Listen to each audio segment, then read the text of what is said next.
My mother-in-law called the entire family for a big gathering and declared that she would never accept me as part of her family. Staying calm, I took out a document and started reading it aloud in front of everyone. My mother-in-law's eyes widened in shock. My name is Ashley. I'm 32 years old, and I married the love of my life, Bobby, 5 years ago. Bobby is the most wonderful person I've ever met, kind, fun-loving, and someone who makes me feel special every single day. However, the same cannot be said about his mother, Catherine, who, from the very beginning, seemed to have a problem with me.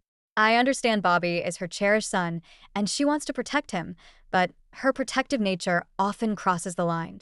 Catherine has a talent for pushing buttons under the guise of innocence, provoking reactions, and then playing the victim, a behavior that many might recognize in someone they know. Unfortunately for me, that someone is my mother-in-law. I was raised to value directness and open communication, traits that stood in stark contrast to Catherine's approach. These qualities of mine were what attracted Bobby to me. He's gentler and more reserved, a perfect complement to my outspoken nature. They say opposites attract, and in our case, it's true. My background in life coaching has given me insight into human behavior, and it's clear to me that Catherine, despite her claims, does not always act with good intentions. Our personalities clashed from the start, and our first meeting set the tone for our relationship. It happened during a dinner with Bobby, his father Jeffrey, and Catherine. Out of nowhere, she commented on my eating habits, suggesting I should eat less. Her remark was so unexpected that everyone fell silent. I was mortified, my face burning with embarrassment while Jeffrey looked down uncomfortably and Bobby, visibly upset, confronted his mother. Catherine tried to backtrack, claiming she was only offering advice and referencing old photos Bobby had shown her where, according to her, I looked better. Despite my instincts to address the comment directly, I held back, not wanting to make a scene at my first meeting with Bobby's family. Instead, I forced a polite smile and thanked her, burying my frustration. I wanted so badly to make a good impression, but the encounter left me shaken. As time passed, Catherine's behavior only worsened. Her antagonism grew, and our interactions became more strained. I hoped that showing her how much I cared for Bobby would help ease the tension, but it seemed to have the opposite effect. On the bright side, my relationship with Bobby's father, Jeffrey, blossomed. He was kind and welcoming, and it was clear Bobby had inherited his gentle nature. Bobby's extended family and friends, including his lifelong buddy Wayne, also embraced me warmly. I felt supported by everyone except Catherine. Her efforts to undermine me peaked during our wedding planning. She insisted on controlling every detail from my hairstyle to my dress, even suggesting I mimic her own bridal look from years ago. When I politely declined, she outright insulted me in front of my bridal party, calling me ugly. Though she quickly tried to backtrack, the damage was done. Jeffrey thankfully stepped in to put an end to her outbursts, but the sting of her words lingered. Her attempts to overshadow the day didn't succeed, thanks to the love and support of Bobby's family and friends. Still, the emotional toll of her actions weighed heavily on me. Over time, her negativity began to drain my vibrant energy, and I realized something had to change. Fast forward to today, 5 years into our marriage, and we found ourselves back at Bobby's childhood home for a Sunday dinner. Catherine had invited us, along with Bobby's childhood friend Wayne, hinting at an important announcement. Though I was skeptical of her motives, what unfolded that evening was truly unexpected. The evening took an unexpected turn when Catherine, with a theatrical flourish, announced her big news. She had planned a family trip to Florida for her upcoming birthday and waved a confirmation letter triumphantly. Excitement rippled through the room, with Bobby's face lighting up at the mention of Florida, a place he'd always dreamed of visiting. "That's incredible," he exclaimed, his enthusiasm mirrored by the others around the table. Gratitude filled the air as everyone celebrated Catherine's generous gesture. But just as the mood reached its peak, Catherine turned to me with a blunt, chilling statement. "Oh, actually, you're not coming." The words hung in the air, the room falling silent as confusion spread across every face. Bobby, visibly taken aback, demanded clarification, his voice a mix of disbelief and anger. "What do you mean she's not coming? That can't be right." It quickly came to light that Catherine had deliberately canceled my ticket, claiming it was due to last-minute arrangements and a desire to avoid extra charges. My heart sank as the realization hit. My presence had been planned for and then just as easily erased without a single word to meet. Tension bubbled over as the others voiced their outrage. Wayne and I sat quietly, observing the growing chaos as Catherine's reasoning was pressed for. Finally, under the weight of everyone's demands, she revealed her true motive. She wanted to spend her later years surrounded by those she felt closest to. "You just don't make that list," she stated coldly, her words cutting through me like a blade. The room erupted. Bobby, furious, demanded an explanation for her blatant exclusion, while Catherine weakly tried to justify herself. "Wayne is like family," she argued, pointing to him as an example of someone she deemed precious and cherished. Her logic was as insulting as it was flawed. Bobby wasted no time in calling her out. "Wayne isn't even blood-related, yet he's on the list, and Ashley, my wife, isn't?" His voice trembled with anger and disbelief. "How can you say she's not part of this family? She's my wife, Mom. That makes her family, whether you like it or not." Catherine's dismissive smile faltered as Bobby's words struck a nerve. Her attempt to justify her favoritism only deepened the divide. I couldn't stay silent any longer. "No," I said firmly, my voice cutting through the noise. All eyes turned to me, Catherine's included. Her smugness disappeared, replaced by a flicker of unease. "This isn't about family or last-minute arrangements," I continued. "This is about respect, or your complete lack of it. I may not have been part of your life for as long as Wayne, but I am your son's wife. That should mean something, and I refuse to let you diminish that any longer." The room was still, the tension palpable as my words sank in. Bobby reached for my hand, his grip reassuring as he stood by my side. Catherine, for the first time, seemed genuinely at a loss for how to respond. In that moment, the dynamics of the room shifted, and the cracks in Catherine's facade. I assumed the letter was related to the Florida trip. Driven by a mix of curiosity and lingering spite, I decided to glance at it. Addressed to Wayne, the letter began with affectionate words, painting a picture of a close bond between Catherine and him. As I read further, the tone shifted dramatically. Catherine expressed a diminished love for her son Bobby, contrasting it with her enduring affection for Wayne.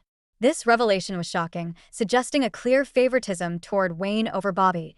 The implications were deeply unsettling, exposing a family dynamic far more fractured than I had imagined. I was torn between the impropriety of reading someone else's correspondence and the weight of what I had uncovered. The letter demanded attention. It couldn't be ignored. Realizing the significance of the discovery, I carefully considered my next steps. Everyone who needed to be involved, Bobby, Wayne, and Jeffrey, was still in the house. The question now was how to address this without deepening the existing tensions. The weight of the decision bore down on me. After scrutinizing the letter once more to ensure I hadn't misunderstood its contents, I returned to the dining room with it in hand. The words were as shocking as they had been upon my first reading. As I entered, the room quieted, and all eyes turned to me. Jeffrey, ever the peacemaker, quickly attempted to smooth things over. He apologized for Catherine's earlier behavior and reassured me that I would join them on the Florida trip. He dismissed Catherine's actions as a temporary mood, confident he could persuade her to reconsider. But his reassurances were unnecessary. I had uncovered something far more pressing. The concern in Bobby's eyes was unmistakable. He likely feared the recent confrontation and ongoing strain with his mother had pushed me to my breaking point. In our private moments, Bobby had often expressed amazement at my patience, marveling at how deeply I loved him despite everything. I met his worried gaze and silently resolved to protect him from what I had read. When I inquired about Catherine's whereabouts, Jeffrey explained she had retreated to nurse a headache, likely a result of our earlier confrontation. While her tendency to prioritize herself was a familiar annoyance, this time her absence felt like an obstacle. What I had to share required her presence, yet the urgency of the situation and the encouragement of those present pushed me to proceed without her. The growing anxiety etched into Bobby's expression made it clear that delaying any longer would only exacerbate his stress. "Fine," I said, conceding to the urgency of the moment. "Let's do this." Drawing a deep breath, I began. When I was in the kitchen retrieving my purse, I found this. Holding up the letter, I paused, letting its presence sink in. What I read, my voice faltered briefly, but I pressed on. Changes everything. The weight of Catherine's words hung heavy in the air as I explained the contents of the letter, careful to reveal the details with sensitivity. The room was silent except for the sound of Bobby exhaling sharply, his expression shifting from concern to pain. The revelation struck deeply, unraveling years of buried dynamics and forcing an undeniable truth into the open. In that moment, I understood this wasn't just about Catherine's actions or the letter itself. It was about the future of our family, what we could rebuild, and what might be forever lost. Gathering my resolve, I prepared for the storm that was sure to follow. I shared the shocking contents of the letter with Bobby, Wayne, and Jeffrey. As I read aloud, the words hung heavily in the room, exposing Catherine's deep-seated resentment toward me and the drastic action she planned to take against her son. The letter detailed her preference for Wayne over Bobby, her decision to disinherit Bobby in Wayne's favor, and her baseless blame of me for the supposed rift in her relationship with her son. The revelation was jarring. Catherine's bitterness and readiness to sever ties with Bobby painted a chilling picture. When I finished reading, the room was thick with tension, each person grappling with the betrayal in their own way. Jeffrey, ever the mediator, was on the verge of tears. Wayne appeared stunned, struggling to process the extent of Catherine's plans. Bobby, however, was a storm of fury and disbelief, his emotions oscillating between hurt and indignation. The realization hit Bobby hardest. He wrestled with how his mother could justify cutting him off while blaming me for her actions. It was a harsh wake-up call for all of us, laying bare the depth of Catherine's manipulation. The ensuing discussion was emotional and heated, with Bobby venting his frustration over her toxic behavior. It became clear that something had to change. The room was silent, everyone waiting for my next words. I could feel the heavy tension in the air, all eyes on me, knowing that every word I spoke from this point on was crucial. Catherine's words clearly expressed her indifference toward Bobby, and she specifically stated that she values Wayne more than me, I said carefully, ensuring the gravity of the revelation was felt. The room froze. I could see the shock in Bobby's eyes, and even Wayne, who had been so quiet up until that point, was visibly affected. I paused, letting the weight of what I had just shared sink in before continuing. This isn't just a matter of favoritism. It's a pattern of behavior that has been present for years. She has always treated me as if I'm not part of this family, undermining me at every turn. Bobby, clearly shaken, looked at me, his voice a mix of disbelief and anger. How could she do this? How could she treat you like this? His frustration was palpable, and in that moment, I knew that I wasn't just fighting for myself, but for our future together. Mom has always had her favorites, Bobby continued, his tone firming up. But this is crossing the line. Catherine, still in shock, tried to speak but faltered. She knew she had been caught.